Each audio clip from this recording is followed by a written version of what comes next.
Yeah, welcome to another podcast during the Congress of the IFOMPT in Switzerland. My name is Melvin Bos, physiotherapist, manual therapist, and board member of the Dutch Association for Manual Therapy. And today we are doing a record with two guest speakers. First of all, I wanted to give the space and room for our first guest speaker to name himself and his background, and then we go to the second one. Great. Well, my name is Michel Landry. I'm the president of World Physiotherapy, and I'm absolutely delighted to be here in Basel, Switzerland, for the IFOMPT Congress. A huge happy birthday, happy 50th anniversary to IFOMPT. As you might know, IFOMPT was it was the first of the specialty groups inside of World Physiotherapy, and we've now grown to 12 specialty groups. But the very first, and certainly one of the most sophisticated and large ones, is IFOMPT. And the impact over these 50 years has been very impressive. So on behalf of the board of directors of World Physiotherapy, we wish a wonderful, happy anniversary of 50 and all the best in the next 50. Great to hear. And then we've got the second guest speaker. Can you do an introduction for the listeners? Yes, thank you for inviting me today. My name is Nathan Hutting from the Netherlands. I'm a physical therapist, manual therapist. I've been the member organization delegate to IFOMPT from the Netherlands for 8 years. And I will be the new vice president of IFOMPT starting in 2 days. And also I'm also a member of the Congress Program Committee for the World Physiotherapy Congress in Tokyo next year. So hopefully we have also some time to discuss something about that nice other conference that will take place in next year. And a big congratulations to you, Nathan, on the recent election. I'd have to say that the Dutch are very involved across all of IFOMPT and certainly across World Physiotherapy. So congratulations. Thank you, Mike. Yeah, that's a big compliment from you, Mike. I think it's good for this episode to start over with Mike, just generally what's going on in the world and in the world of physiotherapy, and what's important to do for the next time, and then Nathan can do some add-ons if it's necessary. So Sure. have a word. Yeah, thanks for that. Let me maybe just start at sort of a global level, at a population level. I think most of us know that the growth in demand for physiotherapy services is growing. It's greater.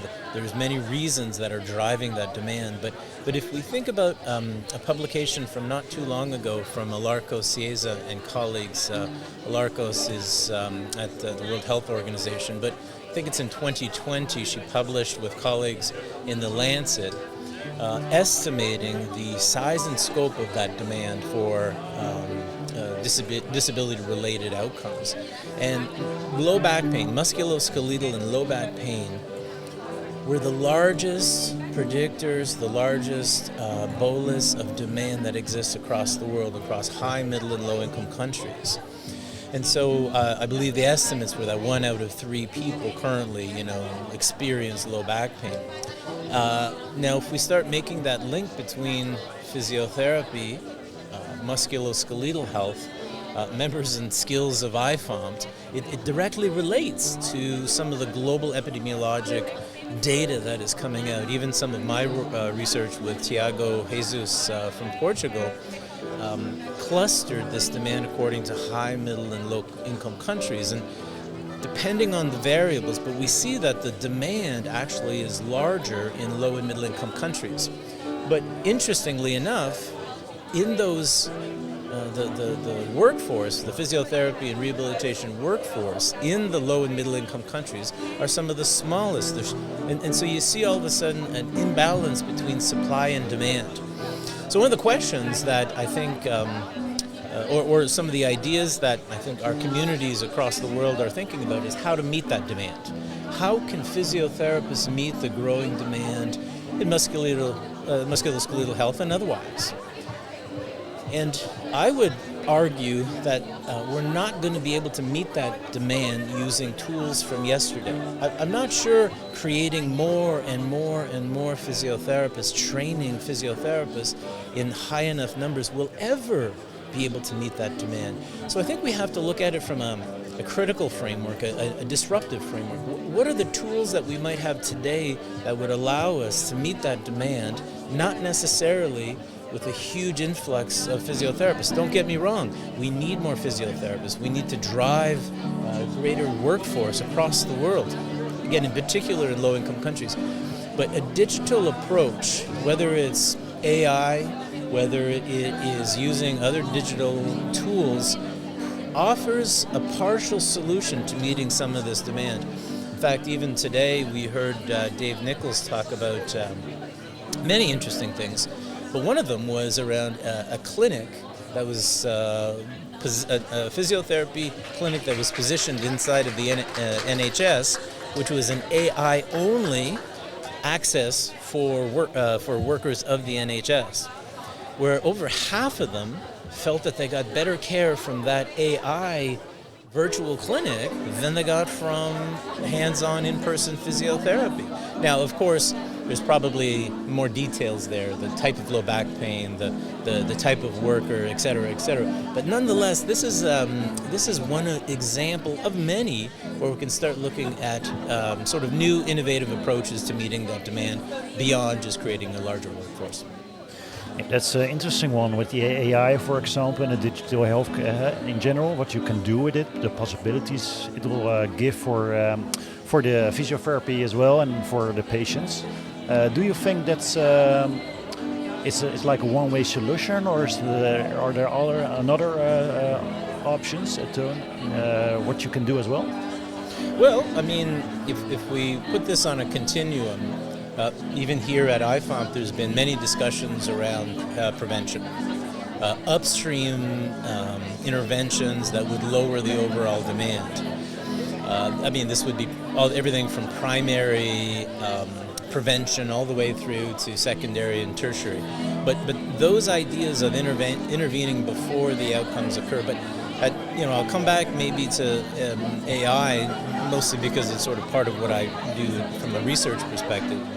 But we can identify, using pattern recognition through language learning, patients and individuals and communities that could be more likely to express cardiometabolic disease, arthritic diseases earlier on. So we need to be in the prevention game, but we certainly still need to be thinking about technology and how technology can mediate some of that demand. But if I take maybe a different view, so a little tangent, but I'll come back here. The there's a concept in economics called the sunk cost fallacy. Sunk cost fallacy. And very briefly what this means is that when an organization or a group of individuals are so embedded into a certain pattern or a certain service delivery model as we are, it's very difficult to turn around and completely change that course, because you're so invested in how it has worked, and it's worked pretty well for us for many years, as Dave Nichols would argue. An example, for instance, of this concept of sunk cost fallacy would be Kodak, like the camera. So Kodak camera, I think is in the 80s, purchased the rights to digital photography. They purchased it. But they were making so much money in film development around the world that they purchased the IP, the patent, and they just put it away.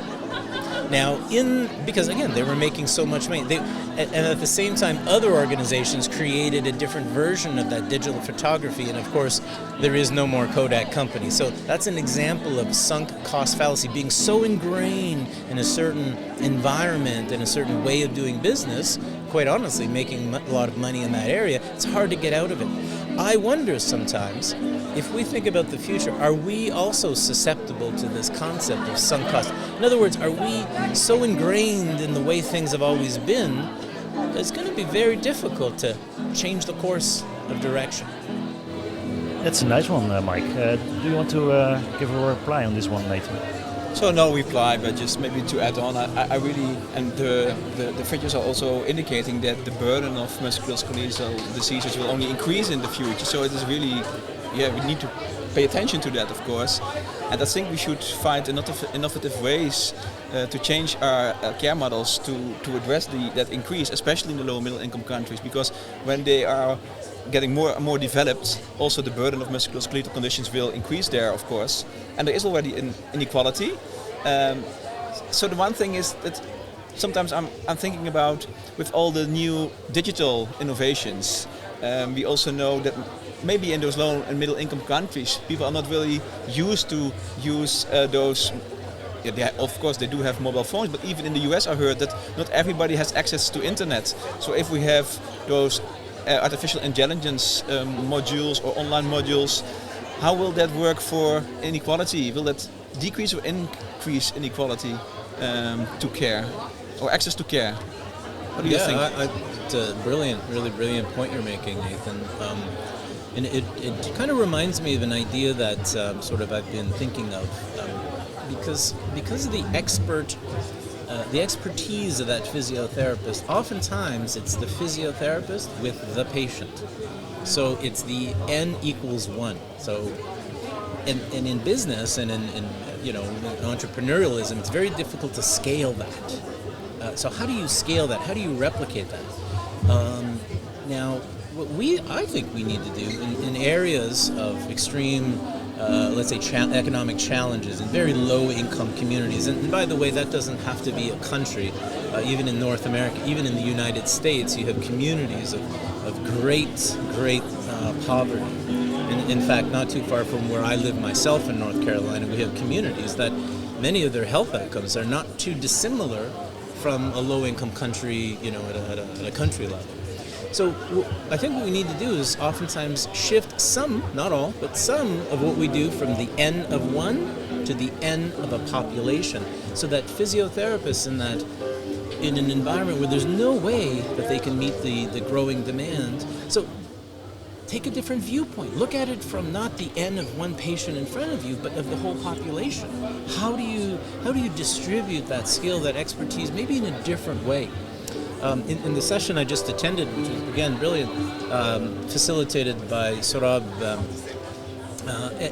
one of the points that came up from one of the attendees, who I think was from Peru, and we got to this point of something called community-based rehabilitation, which is it's a WHO strategy. It's been around 50 years. I mean, it really is an important approach. But that approach places the community at the center and the health professional at the periphery.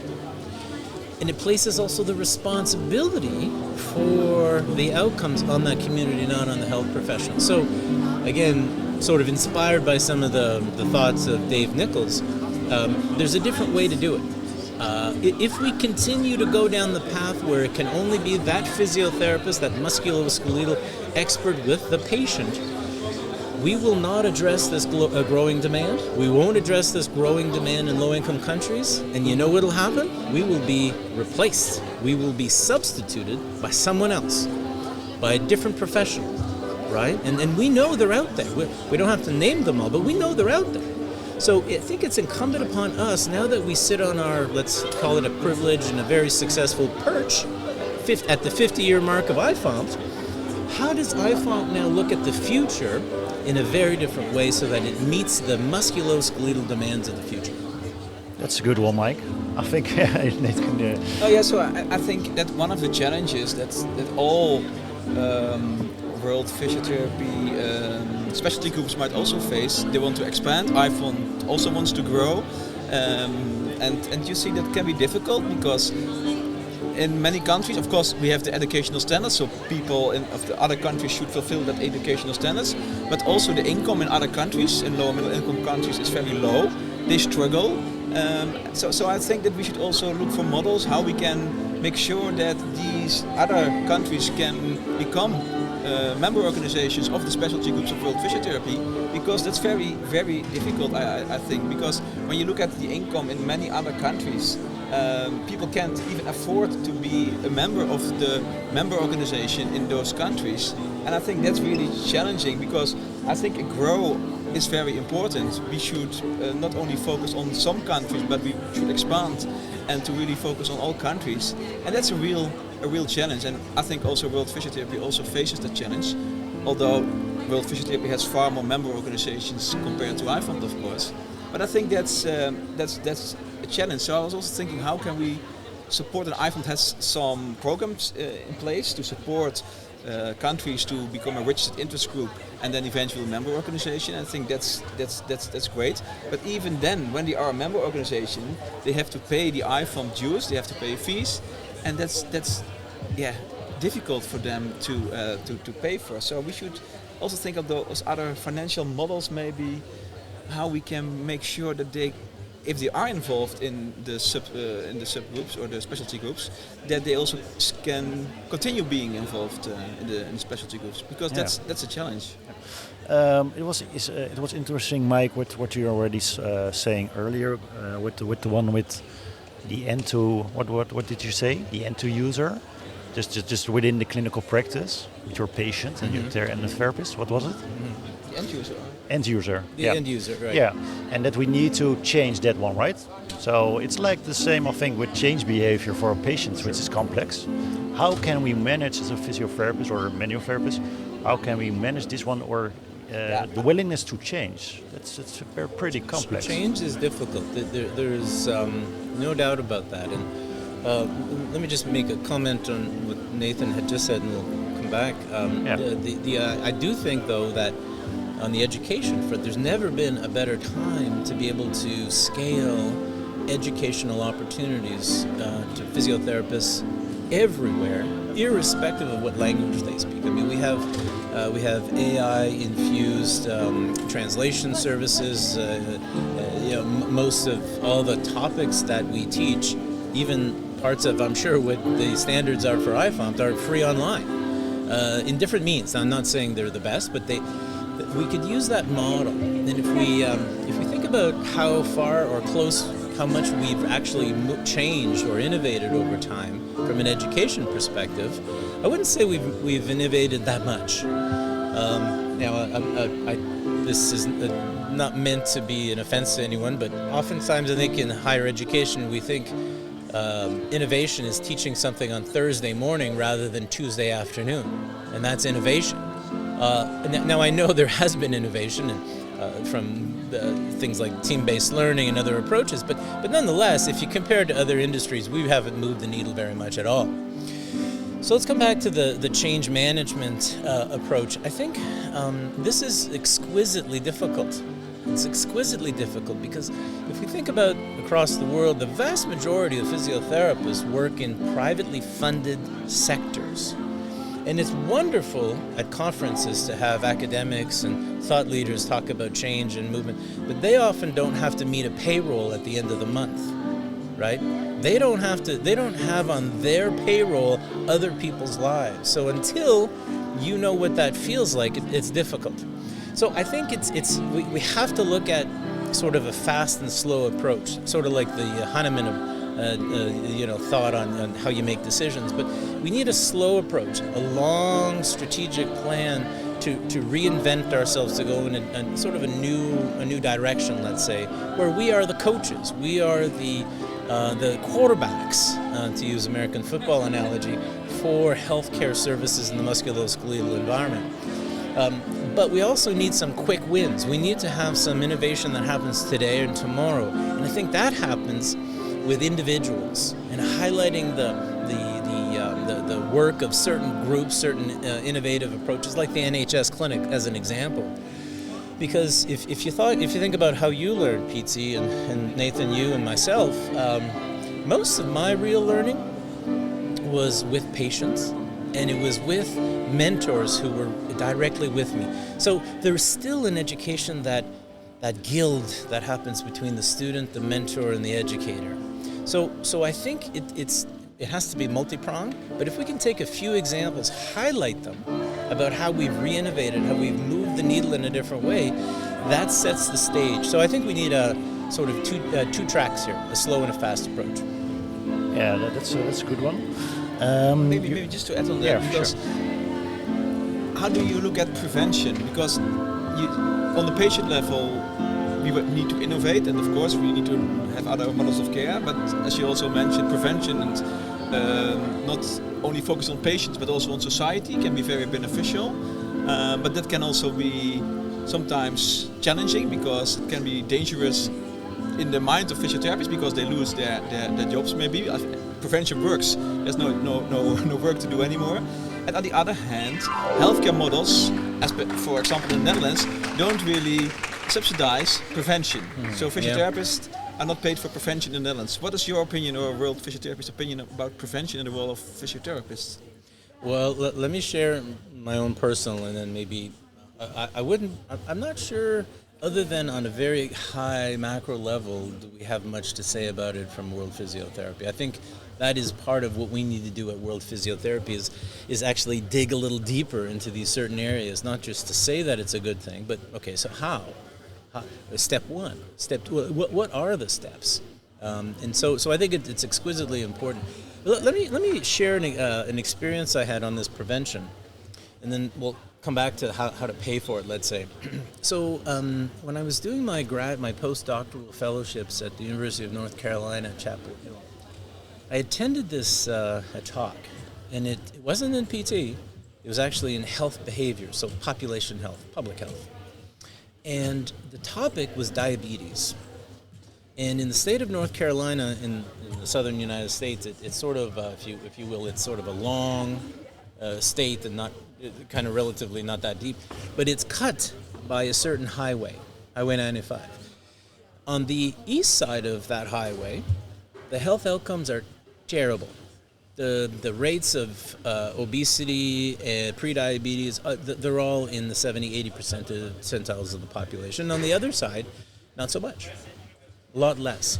So there's something about the socioeconomic and background, and we could get into that too, but what this one researcher did, who was a kinesiologist, exercise physiologist, that's important maybe to highlight because, there are others who play in this game. Of course, yeah. And what she did is she said, well, the way to get to this population, and by the way, they're primarily African-American populations that she was trying to target. So she said, rather than trying to provide prevention information, it's not primary, these are people who were already diagnosed and had diagnosis, was through the hairdressers. Now, of course, the three of us here, I'm looking at everyone's hair, like it's not going to take too long to really get the haircut, but in some societies, this beauty salon hairstyle is a 2 to 3 hour event.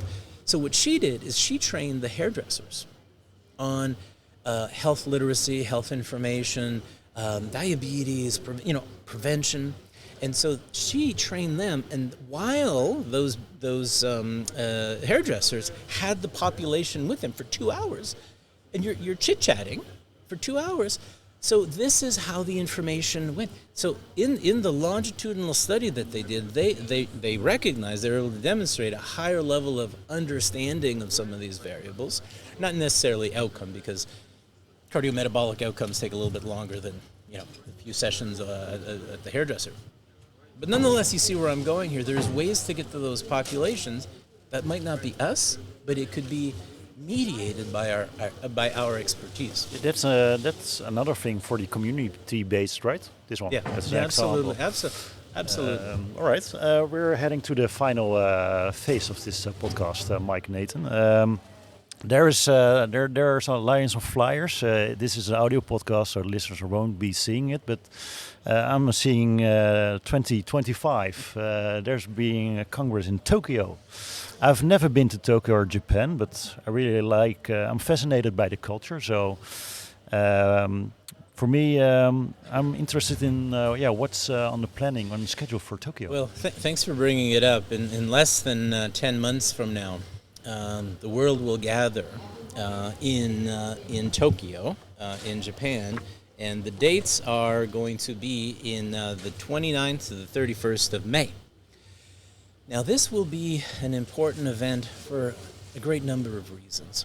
But just like here at IFOMPT, where you have 1,600 participants, and in each and every one of these sessions, there's new ideas that get sort of created and spawned. So does the World Physiotherapy community.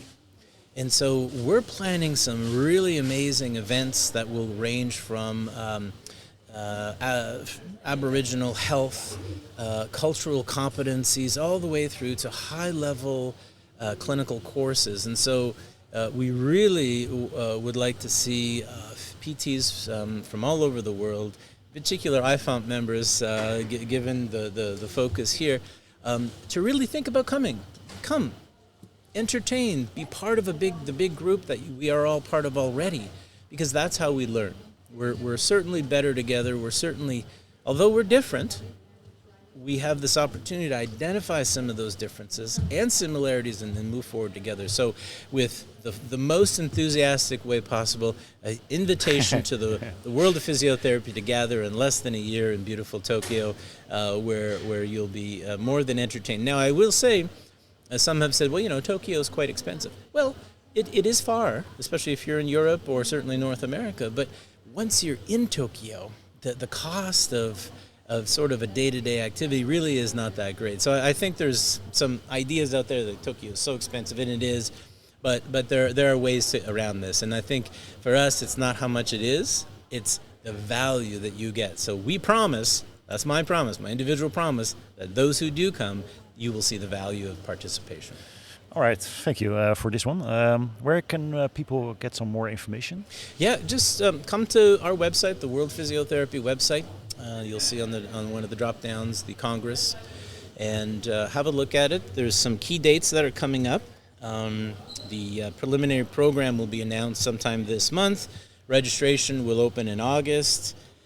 And as usual, there's the early bird and super early bird registration, where you can get some discounts for the event. And then the abstract, probably the more one of the important parts for researchers and clinical researchers, is the abstract submission, which will be October 3rd.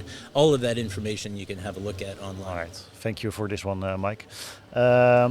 Is there some take-home message you want to give for the listeners, Nathan? Now, maybe may I just add on the World Conference, sure. just shortly, because what I really like and really want to compliment World Physiotherapy, that they always also try to bring something long-lasting to the country that the conference will take place, and that's very, very good for the profession to also make long-lasting developments in the host country, and that's really very, very important. It will also provide an opportunity for the people in Japan in this time to meet the global physiotherapy community, and that's very inspiring. I remember my first World Physiotherapy Congress in Singapore. When was it? A decade ago. It was 2015, and it was so inspiring. And then, if you have been to one conference, you will come back again and again. So that's, I really would like to ask people, please come, because you will like it. Maybe just to add on the program. As you said, the first session will be announced next month, the Focus Symposia, so that's great, and you get an idea of the sessions. Also, you can, of course, submit your own abstracts, and what I also really like this time, that we also have some clinical seminars. So they are really clinically focused, based on case studies. So I think it's very important that we also make sure clinicians will come to the World Conference, not only policymakers, researchers, those kind of people, also important, but especially the clinicians need also be present at the World Conference, not only from Japan, but also hopefully many other clinicians will also make that journey to Japan, and I really look forward to meeting the global community again in Tokyo. All right, for the point we talked about today, do you want to give an end message to the listeners, Nathan?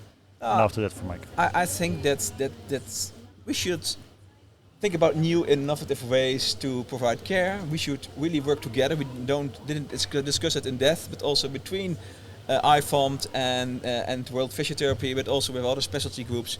Together we're stronger and we are better. So I think that's one of the key things in my mind now. All right, Mike.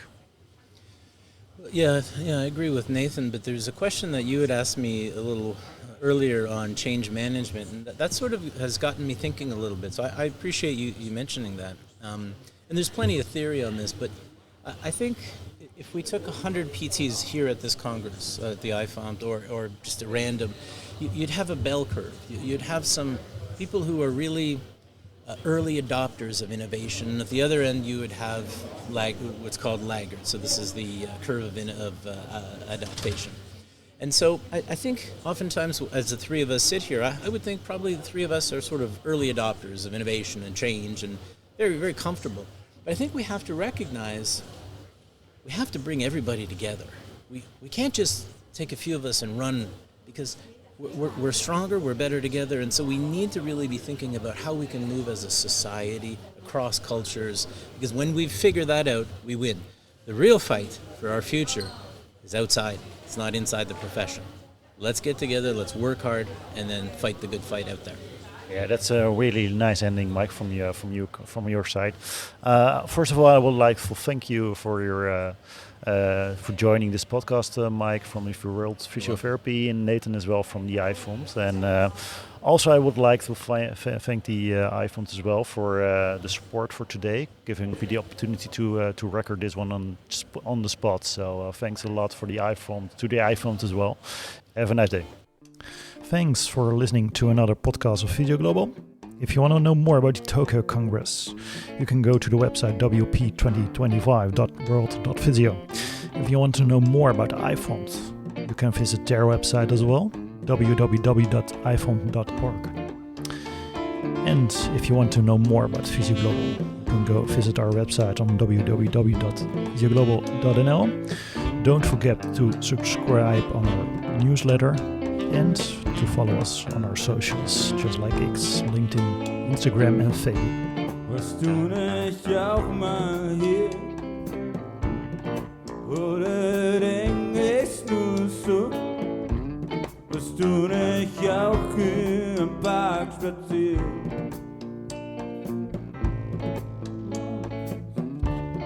Und im Fuchs